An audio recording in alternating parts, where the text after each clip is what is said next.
Seperti yang kita tahu, kalau misalnya kriptografi ini kan sudah berkembang sedemikian rupa, hingga kalau untuk kriptografi itu tidak hanya bisa dibilang tidak hanya dipandang sebagai seni, tetapi juga bisa dibilang menjadi sebuah ilmu tersendiri.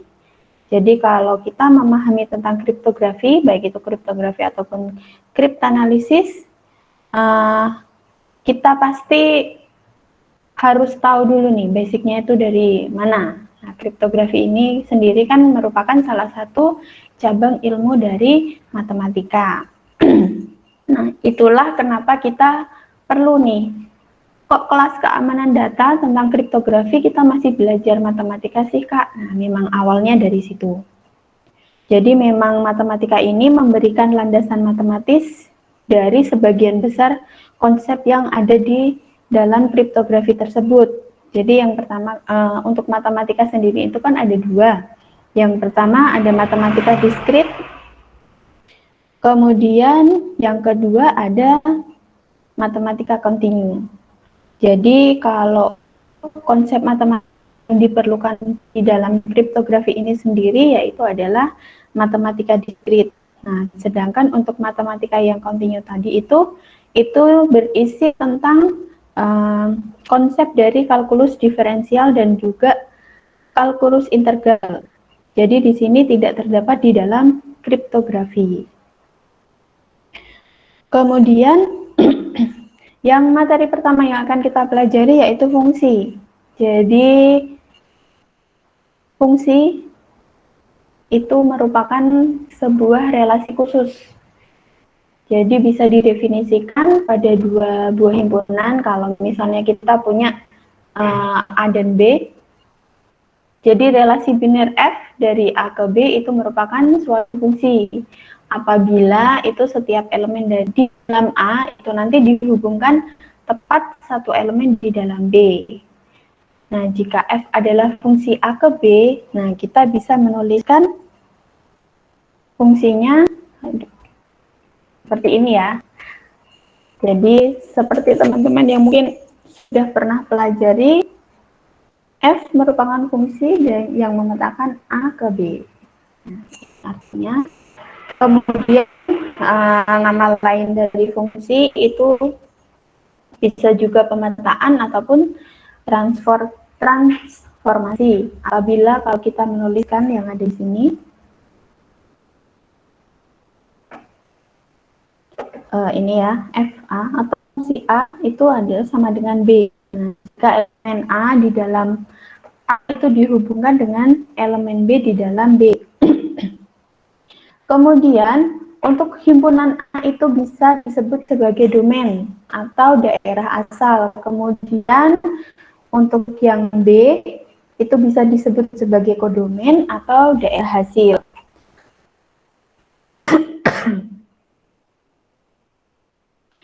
Kemudian jika fungsi A itu sama dengan B, nah untuk B itu bisa dinamakan sebagai bayangan atau image dari A, dan A itu dinamakan sebagai prabayangan atau pre-image dari B. Nah, himpunan yang berisi semua nilai pemetaan F itu disebut sebagai jelajah atau range dari F. Nah, kita perhatikan di gambar 2.1. Nah, ini kalau teman-teman mengingat kembali, fungsi dari F ini memetakan himpunan yang ada di dalam A ke himpunan yang ada di dalam B.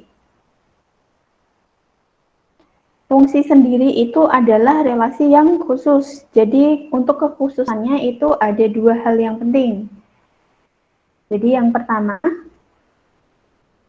ini setiap elemen di dalam himpunan A yang merupakan daerah asal F itu harus digunakan oleh prosedur atau kaidah yang mendefinisikan F. Kemudian untuk frasa dihubungkan dengan tepat satu elemen di dalam B. Berarti bisa dikatakan bahwa AB elemen F dan AC itu elemen F. Kemudian bisa kita simbolkan karena ini sama, berarti B itu sama dengan C. Nah, ini kita masuk ke contohnya. Contoh yang pertama, jadi kalau misalnya ada relasi F itu ada himpunan 1U, 1 berpasangan dengan U, 2 berpasangan dengan V, dan 3 berpasangan dengan B. Nah, jadi dari sini kita punya dua himpunan. Yang pertama itu ada A yang terdiri dari 1, 2, dan 3. Kemudian ada juga B, yaitu adalah U, V, dan juga B. Jadi ini bisa dibilang sebagai fungsi dari A ke B. Nah, kemudian kita tuliskan ke dalam fungsi A sama dengan B. Jadi fungsi A yang 1 itu berpasangan dengan U, bisa dituliskan seperti ini, kemudian sampai selanjutnya. Nah, ini tadi kita belajar tentang domain dan kodomain, jadi bisa disebut A itu adalah sebagai daerah hasil, dan juga B itu, untuk A itu adalah daerah asal, kemudian untuk B itu adalah daerah hasil. Nah, ini untuk contoh yang pertama. Kemudian ini untuk contoh yang kedua, kalau misalnya ada 1U, 2V, 3W, dari A itu A-nya ada 1, 2, 3, 4, dan B itu ada U, VW. Nah, di sini bukan merupakan sebuah fungsi karena tidak semua elemen A dipetakan ke B, karena A itu kan anggotanya ada 1, 2, 3, 4, sedangkan yang di sini itu yang direlasikan hanya sampai 3 saja. Nah, kalau ini contoh lainnya, 1U, 1V, 2V, 3W, ini juga bukan merupakan sebuah relasi, karena 1 itu kan dipetakan ke dua-dua elemen yang ada di B. Nah, ini contoh yang ketiga, nanti bisa dibaca saja.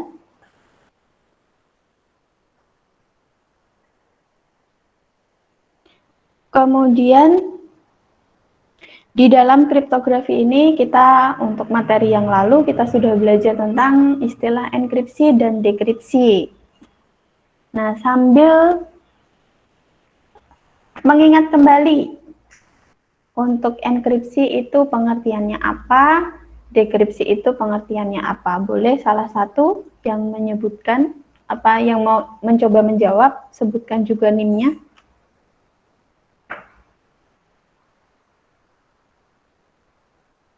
Siapa yang mau mencoba? Kak, saya mau coba. Boleh. NIM-nya berapa? 67-2019-034. 034. Untuk enkripsi dulu. Kalau enkripsi itu mengunci data, sedangkan dekripsi itu kebalikannya, membuka data gitu, Kak. Sorry, suaranya kurang jelas. Untuk enkripsi dulu. Untuk enkripsi itu dia mengunci data, sedangkan dekripsi itu kebalikannya, yaitu membuka data. Itu. Enkripsi tadi apa? Sorry. Mengunci data, Kak. Mengunci data. Dekripsi membuka data, kebalikannya. Kebalikannya. Ada yang punya pendapat lain?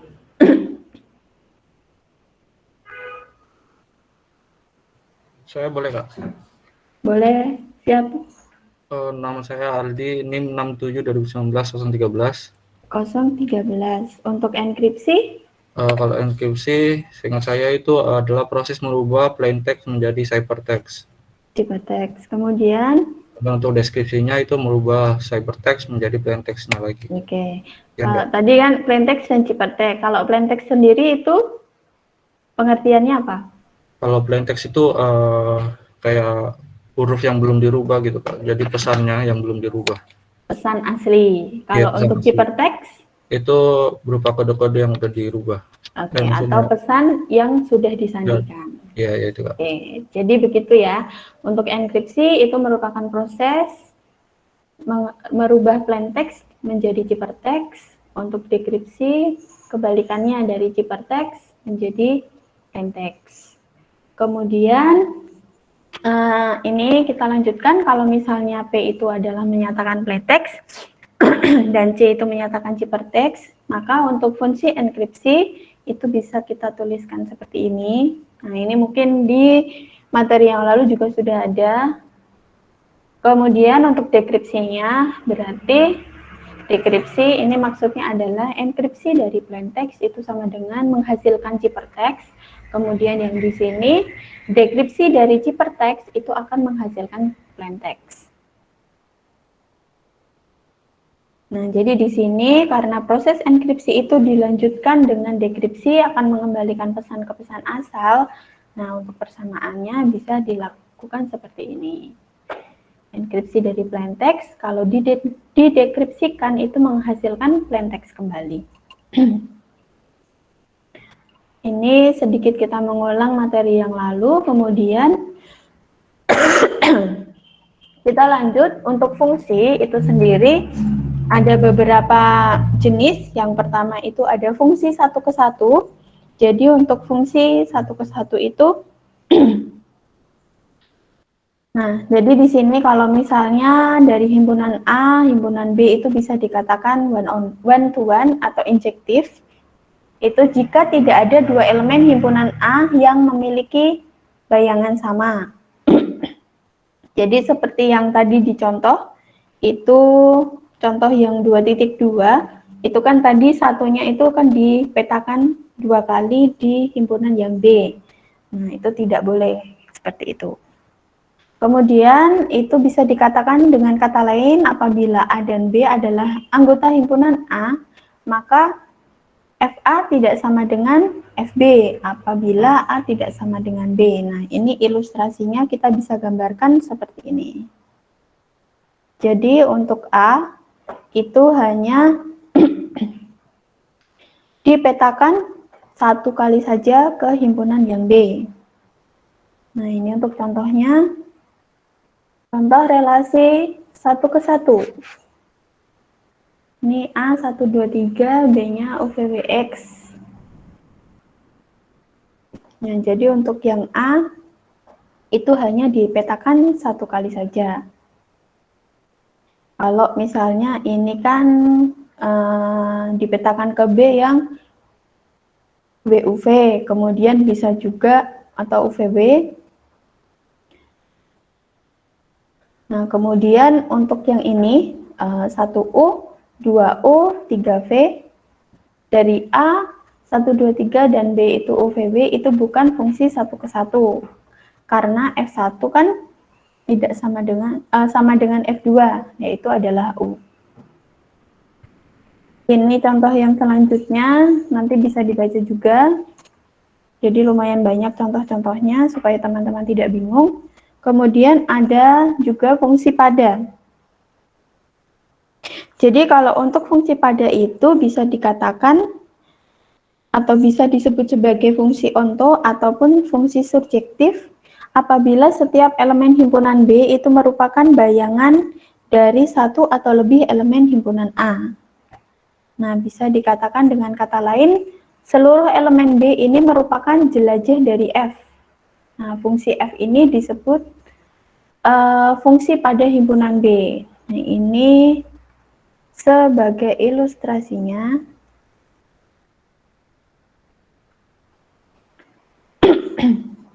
Kemudian ini contoh-contohnya.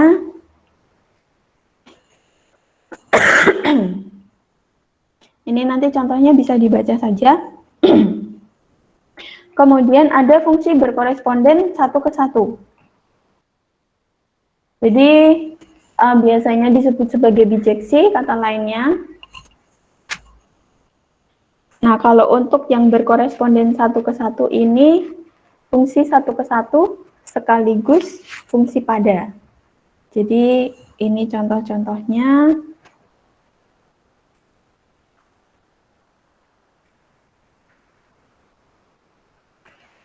Kemudian fungsi balikan atau biasa disebut sebagai inverse.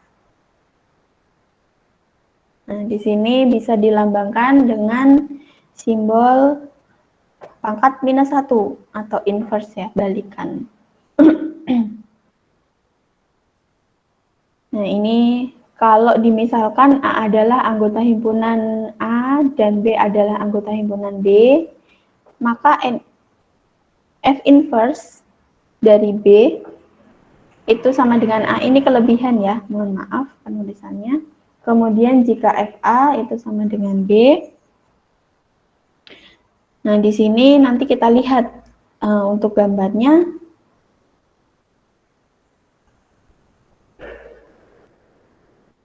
Untuk fungsi balikan, jadi di sini bisa membalikkan lagi fungsi ke yang semula. Kemudian ini contoh-contohnya.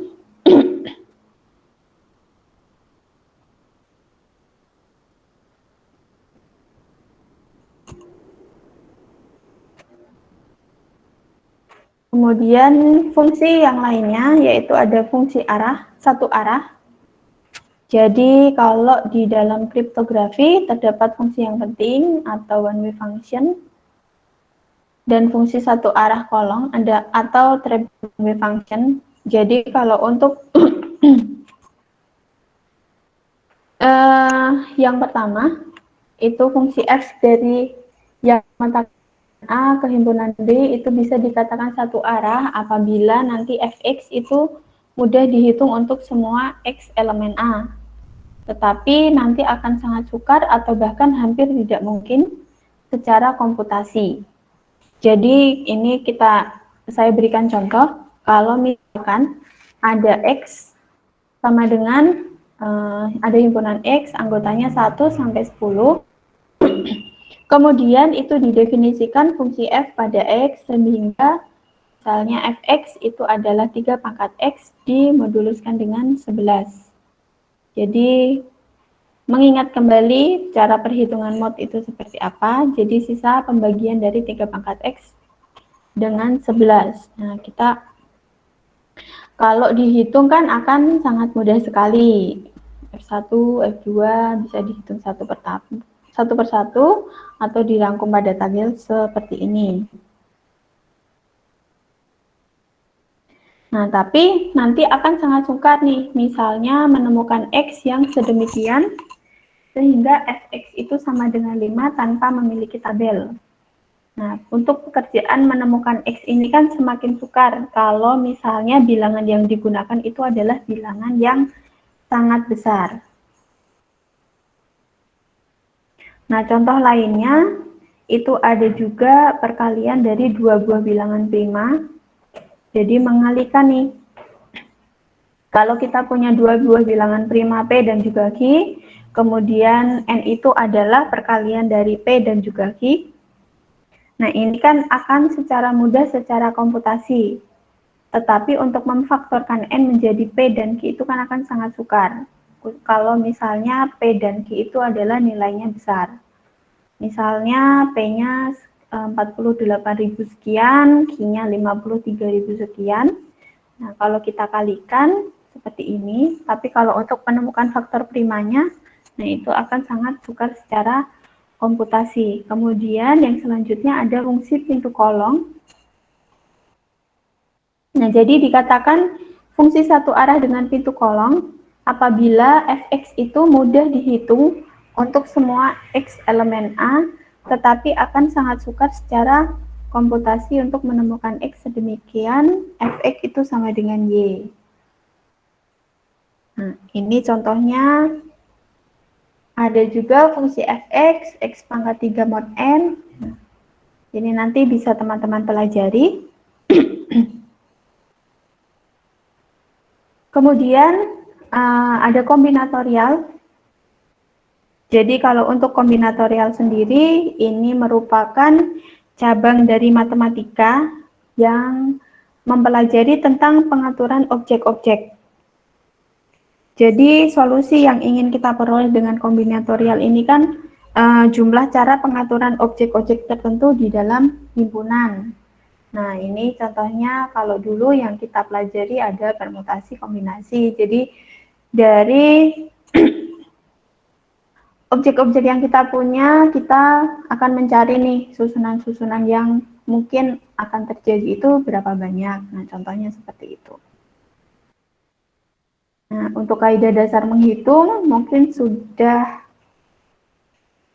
tidak asing lagi buat teman-teman. Jadi yang pertama ada kaidah perkalian dan yang kedua ada kaidah penjumlahan.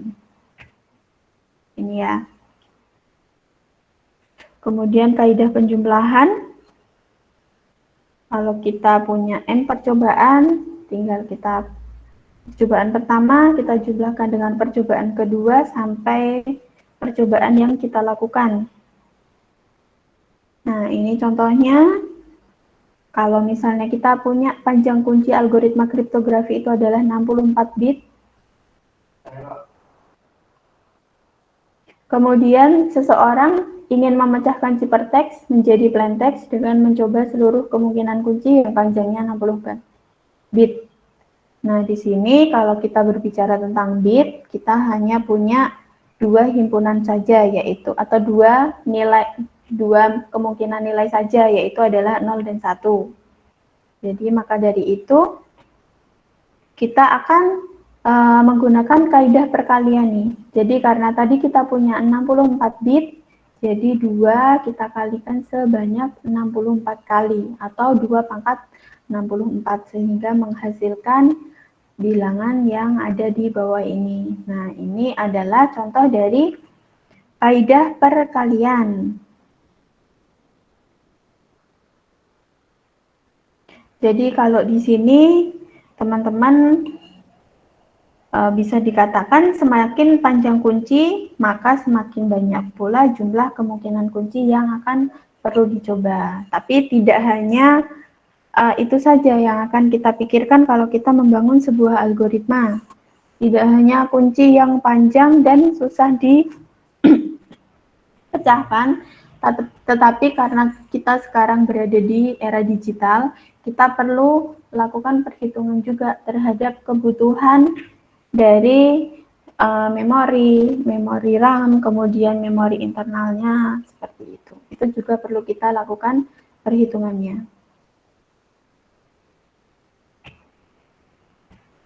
Nah, ini contoh lainnya.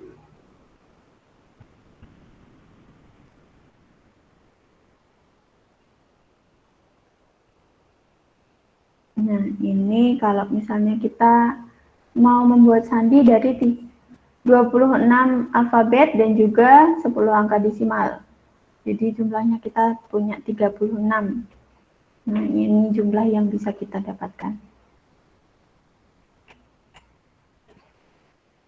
Kemudian yang kita selanjutnya yaitu adalah permutasi. Jadi ini dulu kita pelajari di kelas probabilitas.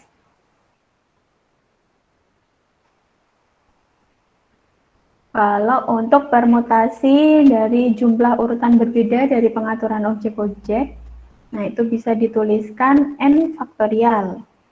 Kemudian kalau permutasi R dari n objek, nah itu bisa disimbolkan permutasi dari n ke R. Nah, untuk rumusnya bisa dituliskan seperti ini. Kalau untuk contohnya, nah ini tambahan. Ini dulu sudah, kalau yang ambil kelas saya di kelas statistika probabilitas, ini juga sudah saya sampaikan. Tetapi kalau teman-teman yang menggunakan buku kriptografi yang kemarin, itu belum ada di materi. Jadi ini ada tambahannya. Nah, kalau misalnya kita punya permutasi n buah benda, yang mana n1 itu berjenis pertama, n2 itu ada jenis yang kedua, dan sampai dengan nk itu jenis yang K. Jadi ini bisa kita tuliskan, jadi permutasi dari n benda, kemudian jenis yang pertama, jenis yang kedua, sampai jenis yang K, itu sama dengan n faktorial, jadi jumlah seluruh bendanya, itu dibagi dengan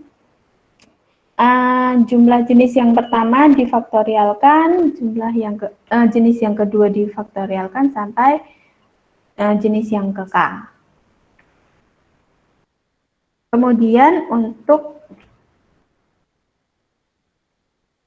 Nah, ini untuk contoh-contohnya. Kalau misalnya kita punya 26 huruf di dalam alfabet, kemudian kita ingin menyusun 5 buah huruf dari alfabet tersebut, nah berapa banyak yang bisa kita, kemungkinan yang akan terjadi. Jadi dari jumlah yang semuanya tadi, N-nya adalah 26, kemudian R-nya 5, nah sehingga menghasilkan seperti ini. Nah, itu contoh-contohnya. Kemudian yang selanjutnya kita masuk ke kombinasi. Untuk kombinasi ini merupakan bentuk khusus dari permutasi. Jadi kalau misalnya di permutasi itu urutan kemunculan itu diperhitungkan, maka untuk kombinasi urutan kemunculan itu diabaikan. Jadi contohnya maksudnya kalau misalnya ACB, BCA, dan BAC gitu ya, ini salah ketik saya, dianggap sama karena anggota himpunannya itu sama-sama.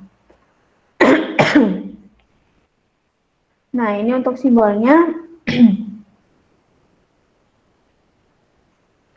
Ini simbolnya, kemudian ini untuk rumusnya. Jadi ini contohnya.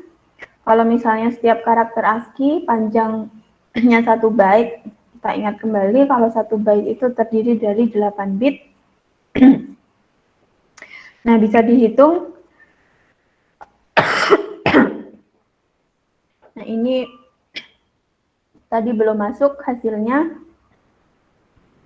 Jadi kita kembali lagi ke sini. Kombinasi dari N, R, N-nya itu adalah jumlah objeknya, yaitu kita punya 8, kemudian R-nya itu kita punya 3, jadi kita tinggal ganti aja, N-nya 8, R-nya 3, kemudian 8 dikurangi 3. Jadi kita punya 8 faktorial dibagi dengan 3 faktorial dikalikan dengan 5 faktorial, sehingga menghasilkan 56 buah. Kemudian untuk contoh yang di 2.18, ini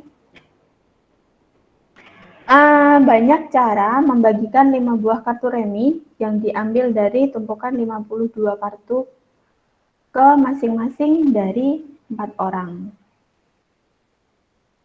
Jadi kita cari nih kombinasi yang pertama, yaitu adalah dari 52 kartu untuk 52 buah kartu untuk 5 buah kartu remi yang akan dibagikan itu. Kemudian untuk kombinasi yang kedua, atau mungkin saya perhitungkan ya, supaya teman-teman juga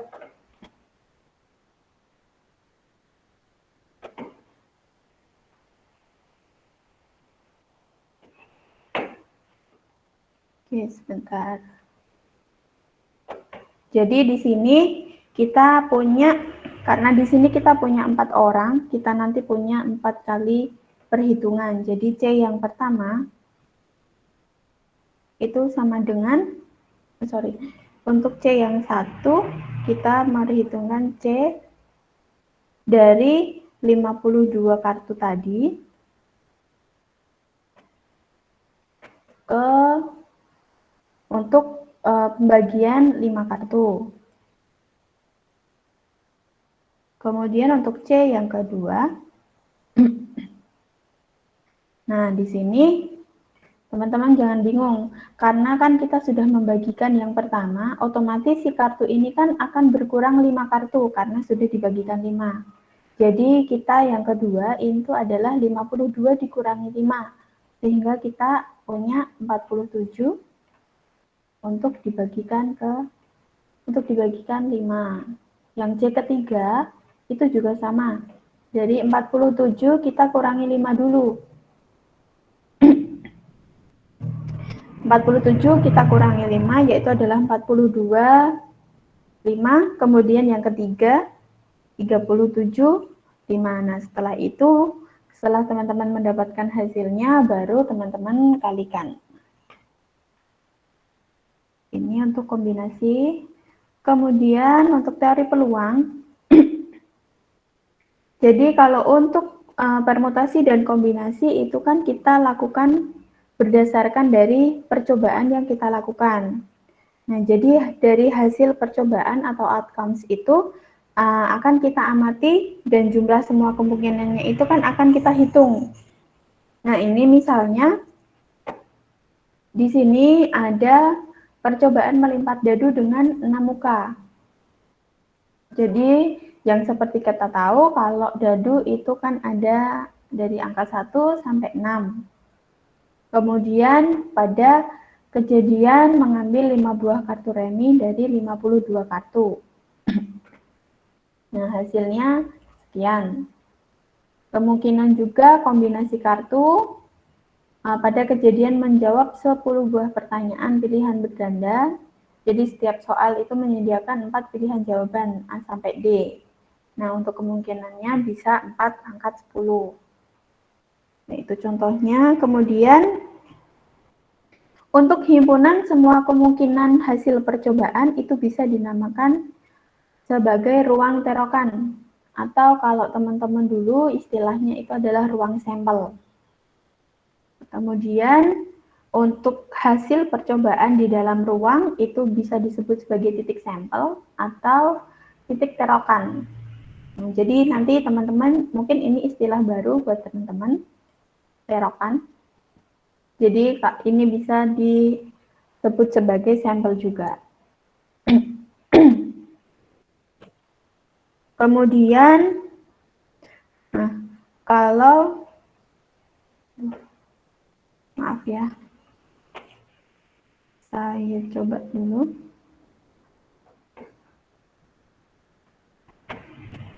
Saya perbesar sebentar.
Jadi, nah ini yang pertama kalau misalkan ruang sampel itu dilambangkan dengan S dan titik-titiknya itu dilambangkan dengan X1, X2 sampai seterusnya. Nah, bisa kita tuliskan S itu beranggotakan X1, X2 sampai seterusnya. Kemudian nah, di sini menyatakan ruang sampel S yang terdiri dari titik-titik X1, X2, XI sampai seterusnya. Kemudian untuk ruang sampel diskrit. Untuk ruang sampel yang jumlah anggotanya itu terbatas disebut sebagai ruang sampel diskrit atau ruang terokan diskrit. Kemudian untuk peluang terjadinya sebuah titik sampel itu bisa dinamakan sebagai peluang diskrit. Nah, biasanya disimbolkan dengan PXI. Kalau misalkan XI itu adalah sebuah titik sampel di dalam ruang sampel S. Nah, untuk peluang bagi XI itu adalah ukuran kemungkinan terjadinya atau munculnya XI di antara titik-titik sampel yang lain di dalam S. Nah, untuk peluang diskritnya sifatnya ada di sini 1 dan 2. Jadi di sini 0, kurang dari sama dengan PXI kurang dari sama dengan 1. Jadi nilai peluangnya itu tidak boleh negatif dan tidak boleh lebih besar dari 1. Kemudian ini untuk sifat yang kedua. Nah, ini contohnya. Kalau misalnya kita punya uang logam itu ada dua muka, yaitu ada angka dan juga gambar. Nah, jika sebuah koin uang logam dilempar, maka peluang munculnya muka gambar itu satu koin ya, sebuah koin. Jadi munculnya itu akan setengah atau 1/2. Begitu juga peluang munculnya muka angka. Kalau misalnya ada dua buah koin uang logam dilempar, nah ruang sampelnya itu kan ada angka-angka, ada gambar-gambar, kemudian ada angka gambar dan juga gambar angka. Jadi untuk peluang setiap titiknya itu adalah 1/4. Nah, ini contohnya. Kemudian ada juga kejadian atau event, biasanya disimbolkan dengan E. Nah, ini merupakan himpunan bagian dari ruang sampel. Kalau kejadian munculnya angka ganjil itu kan ada 1, 3, dan 5. Nah, kejadian munculnya angka 1 itu bisa E1. Kemudian ada kejadian yang hanya mengandung satu titik sampel itu disebut sebagai kejadian sederhana, dan yang kejadian yang mengandung lebih dari atau satu titik sampel itu disebut sebagai kejadian majemuk. Nah, jadi suatu kejadian itu bisa dikatakan terjadi apabila salah satu dari titik sampel dalam kejadian itu terjadi. Nah, teman-teman masih ingat nggak? Ini lambang apa? Dan berikan contohnya bagaimana nih. Nah, contohnya misalnya ini nih. E ini kan anggotanya 135. Kalau misalnya diberi lambang ini nanti jadinya seperti apa? Boleh satu orang yang mau mencoba menjawab, tidak masalah, nanti kita perbaiki sama-sama. Masih ingat nggak? Itu simbol apa?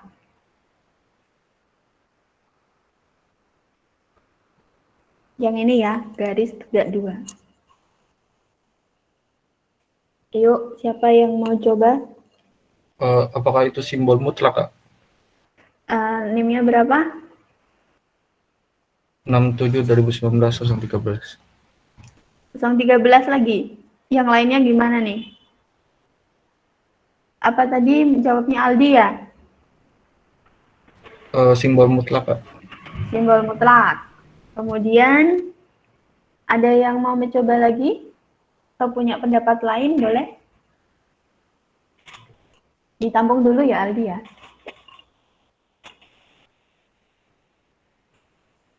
Ada yang mau, ada yang punya pendapat lain nggak?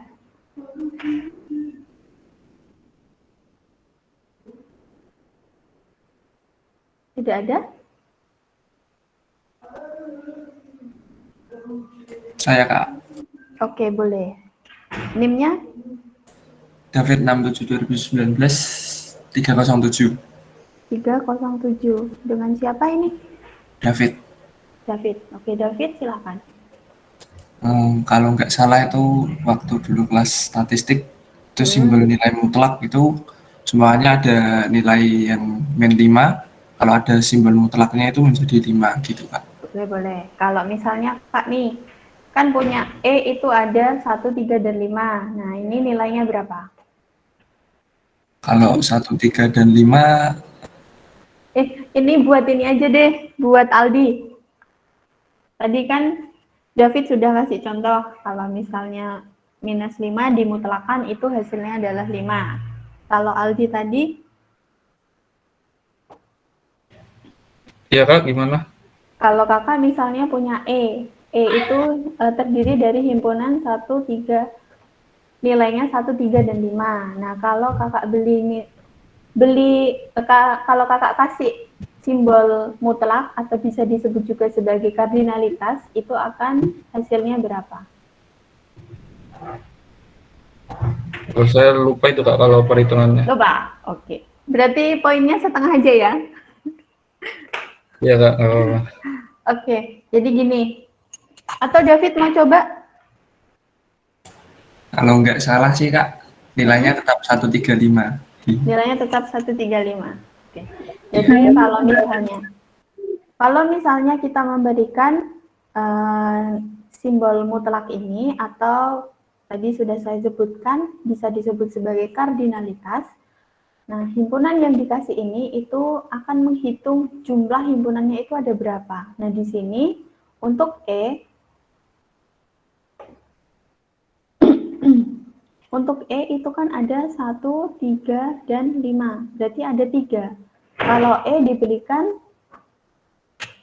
nilai mutlak seperti ini, berarti akan sama dengan 3. Nah, kakak beri contoh yang lainnya. Nah, kalau misalnya S ini diberikan tanda mutlak seperti ini. Nah, di sini ada berapa ini himpunannya? Ada 1, ada 2, ada 3, dan 4. Berarti kardinalitas dari S itu adalah 4. Begitu. Bisa dipahami? Untuk kardinalitas